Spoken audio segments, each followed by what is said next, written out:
अस्सलाम वालेकुम मुस्लिम दुनिया के मुसाफिरों, आज हमारा रखते सफर यूरोप की वाहिद अक्सरियती मुस्लिम आबादी वाला मुल्क अल्बानिया की तरफ है। तफसील में जाने से पहले आप दोस्तों से गुजारिश है कि हमारे चैनल को सब्सक्राइब कीजिए, वीडियो को लाइक कीजिए और घंटी के बटन को जरूर दबाइए ताकि हमारी हर नई वीडियो की इत्तला बर वक्त आप तक पहुंचती रहे। अल्बानिया मुस्लिम अक्सरियत का वाहिद यूरोपीय मुल्क है जो अभी तक इश्तराकियत के पंजे इक़्तिदार में है। ये एक बल्कानी रियासत है। तुर्की ज़बान में इसे आरना दौलत कहते हैं। 28,748 मुरब्बा किलोमीटर पर मुहित इस मुल्क का पूरा नाम जमहूरिया अल्बानिया है। अल्बानिया के शिमाल और मशरिक में यूगोस्लाविया, जुनूब मशरिक में यूनान, जुनूब में बहीरा रूम, मगरिब में ओटरिंटो के पार इटली वाक़े है।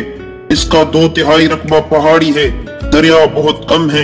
मगरबी नशीबी इलाकों में कुछ जरखेज मैदान मिलते हैं। बुलंद मकामात की आबो हवा सर्द और खुश्क है। अलबत्ता साहिली इलाकों में गर्म और मरतूब आबो हवा मिल जाती है। दरोज यहाँ की सबसे बड़ी बंदरगाह है। पहाड़ी इलाकों में भेड़ बकरियां पाई जाती हैं जिनकी ऊन बरामद होती है। नाजरीन, अल्बानिया के मकामी तहजीब और तमद्दुन पर रोमनों का गहरा असर रहा है। जजीरा नुमा बल्कान में तकरीबन 1000 साल कबल मसीह में अलेरियन कौम आबाद थी। ये लोग बहिरा एड्रियाटिक के साहिलों पर आबाद थे। पहले ये छोटी छोटी रियासतों में मुनकसिम थे, मगर चौथी और दूसरी कबल मसीह के दौरान उन्हें ऐसे ताकतवर और काबिल हुक्मरान मिले जिन्होंने तमाम कबाइल को मुत्तहिद करके एलेरियन सल्तनत की बुनियाद रखी। 300 कबल मसीह के लगभग एलेरियन सल्तनत ने मौजूदा अल्बानिया के बड़े हिस्से को घेर रखा था। 4वीं और 5वीं सदी ईस्वी में इस मुल्क पर गोथों का तसल्लुत रहा। अलबत्ता 12वीं सदी में मुख्तसर से दौर के लिए इस पर नार्मनों का कब्जा रहा। 1054 में रोम के कैथोलिक चर्च और कुस्तुनतनिया के ऑर्थोडॉक्स चर्च के माबेन बड़ा तफरका पड़ा तो अल्बानिया इन दो चर्चों के पैरोकारों में तकसीम हो गया। जुनूबी अल्बानिया बदस्तूर 1204 तक बाज़ंतीनी सल्तनत का हिस्सा रहा। 14वीं सदी के आखिर में सेर्बिन बादशाह दोशान की मौत के बाद अल्बानिया के एक सरदार चर्ची बलशाह ने शकोदर के नवाही इलाके को एक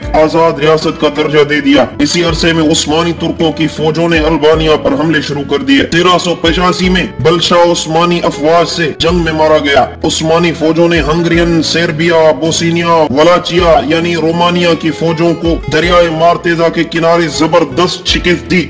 उनकी गिरफ्त जुनूबी और वस्ती बल्कान पर मजबूत हो गई। 1433 तक उस्मानी तुर्क अल्बानिया के मुतअद्दिद शहरों पर काबिज हो चुके थे। 1448 में सुल्तान मुराद दोम के दौर में उस्मानियों ने अल्बानिया पर मुकम्मल कब्जा कर लिया। तुर्कों की फौजी ताकत तोड़ने के लिए अल्बानिया, पोलैंड, बल्गारिया और रोमानिया का 1.25 लाख पर मुश्तमिल मुत्तहिदा ईसाई लश्कर मैदान में आया। तुर्कों की तादाद सिर्फ 40,000 थी।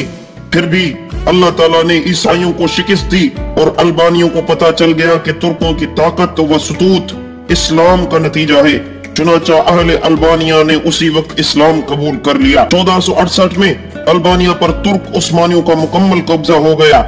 अगले 450 साल तक अल्बानिया पर तुर्कों की हुकूमत रही। सल्तनत उस्मानिया में अक्सर वज़रा अल्बानवी थे। 30 के करीब अल्बानवी बाशिंदे उस्मानी दरबार में वजारत उज़्मा के ओहदे पर फाइज थे और फौज में भी उनकी बड़ी तादाद पाई जाती थी। 1908 में कोहिस्तानी कबाइल ने उस्मानी खलीफा सुल्तान अब्दुल हमीद दोम के खिलाफ बगावत कर दी। पहली जंग बल्कान 1913 में तुर्कों को यूरोप से पसपा होना पड़ा। इससे हालात में तब्दीली आई। जंग के दौरान 28 नवंबर 1902 को सियासी लीग के रहनुमा इस्माइल कमाल बे ने वलोर शहर में अल्बानिया की खुद मुख्तारी का ऐलान कर दिया। इस्माइल बे जो के कौमी असेंबली का चेयरमैन था, अबूरी हुकूमत का चेयरमैन बन गया। मई 1913 में एक जर्मन शहजादे विलियम ऑफ वाइट को अल्बानिया का बादशाह तस्लीम कर लिया गया। इधर पहली जंग अजीम का आगाज हुआ जिसके नतीजे में अल्बानिया इटली और ऑस्ट्रिया के हाथों ताख्त व ताराज होता रहा।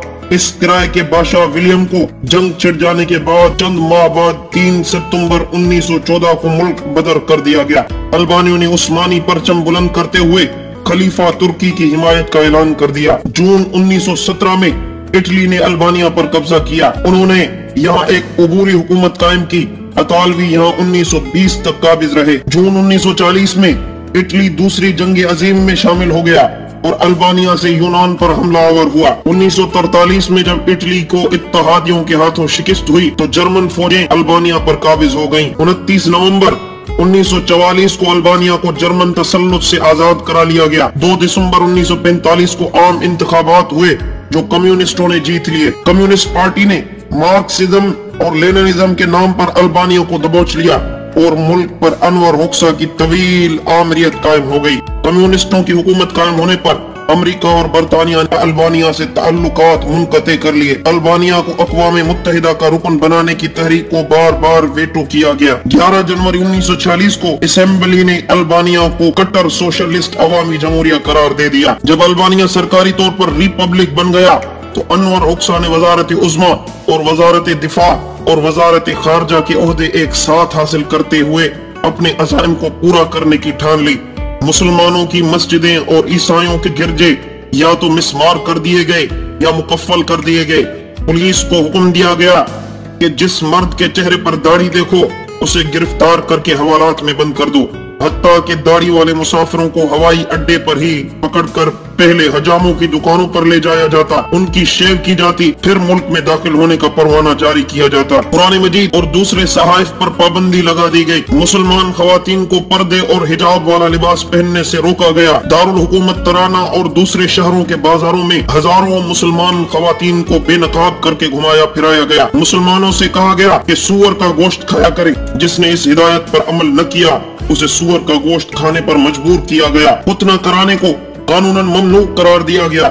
جو مسلمان چوری چھپے اپنے بچوں کے ختنے کراتے تھے انہیں گولی سے اڑا دیا جاتا۔ حج کرنے پر پابندی عائد کر دی گئی۔ نماز پڑھنا جرم قرار دیا گیا۔ 1967 میں انور ہوکسا نے اسلامی ملک کو ایک ملحد ملک کا درجہ دے دیا اور البانیہ کا تعلق پوری دنیا سے ختم کر لیا۔ 11 اپریل 1985 کو دنیا اشتراکیت کے بدترین آمر انور ہوکسا 77 سال عمر میں 39 سالہ جابرانہ حکمرانی کے بعد انتقال کر گیا۔ اس نے خود مسلمان ہونے کے باوجود مسلمان اکثریت کے ایک ملک کو لادین معاشرے میں بدل دیا۔ اس کا طرز حکومت انتہائی پر اسرار اور آمرانہ تھا۔ اس نے البانیہ کو دیگر ملکوں سے پر اسرار طریقے سے الگ تھلگ رکھا اور اپنے ہی ملک کے باشندوں کو دبانے اور کچلنے کے لیے جارحانہ حربہ استعمال کیا۔ اپنے سیاسی حریفوں کو راہ سے ہٹانے کے لیے ہر ہتھ کنڈا استعمال کیا۔ اس نے پارٹی کے 8 سینئر لیڈروں کو قتل کرایا جن میں وزیر دفاع بھی شامل تھے۔ انور ہوکسا کی موت کے بعد اس کی جانشین رمیز عالیہ نے بھی ہوکسا کے ظالمانہ پالیسیوں کو جاری رکھا۔ ان کا نظریہ یہ تھا کہ ریاست البانیہ کسی بھی مذہب کو تسلیم نہیں کرتی اور کسی بھی عقیدے کی حمایت نہیں کرتی۔ سرکاری طور پر دہریت کی تبلیغ کی جائے گی۔ فروری 1987 کے صدارتی انتخابات میں ووٹروں کا تناسب 100% تھا۔ ڈیموکریٹک فرنٹ کے تمام نامزد ارکان جیت گئے، ان میں 66 خواتین بھی کامیاب ہوئیں۔ یہ دنیا کے مثالی انتخابات تھے جس میں صرف ایک ووٹ مخالفت میں نکلا۔ 26 اپریل 1991 کو عبوری آئین نافذ ہوا جس کے تحت ملک کے نام سے سوشلسٹ کا لاحقہ ختم کر کے اسے جمہوریہ البانیہ کا نام دیا گیا۔ 6 دسمبر 1991 کو وزیر اعظم بوفی کے استعفاء کے بعد صدر نے ولسن احمدی کو وزیر اعظم مقرر کیا۔ یہ البانیہ کا پہلا نان کمیونسٹ وزیر اعظم تھا۔ 3 جولائی 2005 کو پارلیمانی انتخابات ہوئے جن میں ڈیموکریٹک پارٹی نے کامیابی حاصل کی۔ 3 ستمبر کو صدر نے پارٹی لیڈر اور سابق صدر سالی بریشا کو نیا وزیر اعظم مقرر کیا گیا۔ ناظرین، البانیہ دنیا کا واحد ملک ہے جس میں دوسری جنگ عظیم کے دوران نازیوں یعنی جرمنوں کے ساتھی اطالیہ کے قبضے کے باوجود یہودیوں کو قتل نہیں کیا گیا۔ البانیہ کے مسلمانوں نے نہ صرف یہودیوں کا تحفظ کیا بلکہ بیرونی یہودیوں کو بھی پناہ دی۔ البانیہ یورپ کا وہ واحد ملک ہے جس میں دوسری جنگ عظیم کے بعد یہودیوں کی تعداد کم ہونے کی بجائے بڑھتی چلی گئی۔ البانیہ کی 90% آبادی البانوی نسل سے تعلق رکھتی ہے۔ آخری مردم شماری 1930 کے مطابق آبادی کا 90% سے زیادہ حصہ مسلمان ہے، جس کے بعد مردم شماری نہیں ہونے دی گئی۔ ایک اندازے کے مطابق موجودہ آبادی 3,20,000 ہے۔ ایک طویل مدت کے بعد 23 نومبر 1990 کو البانیہ میں پہلی دفعہ نماز جمعہ ادا کی گئی۔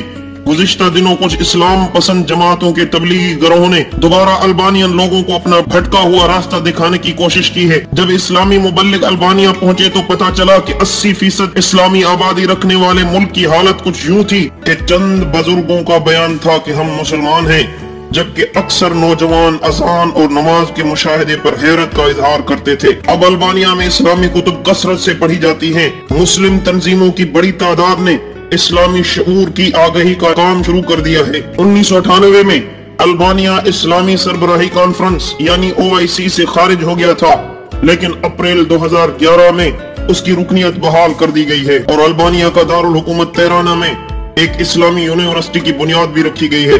अल्बानिया की हुकूमत की कोशिश है कि वो मुसलमानों की तादाद को कम से कम जाहिर करे, क्योंकि मुसलमानों की अक्सरियत का इजहार अल्बानिया को यूरोपियन यूनियन की रुकनियत मिलने से महरूम कर सकती है। नाजरीन, हम यूरोपीय इस्लामी मुल्क अल्बानिया के बारे में थोड़ी सी मालूमात आपके सामने पेश कर चुके हैं। उम्मीद करते हैं कि हमारी कोशिश आपको जरूर पसंद आई होगी। अगर पसंद आई है तो हमारे वीडियो को लाइक जरूर कीजिएगा, हमारे चैनल को सब्सक्राइब कीजिए, दोस्तों के साथ शेयर कीजिए। खुश रहें, सलामत रहें, पाकिस्तान जिंदाबाद।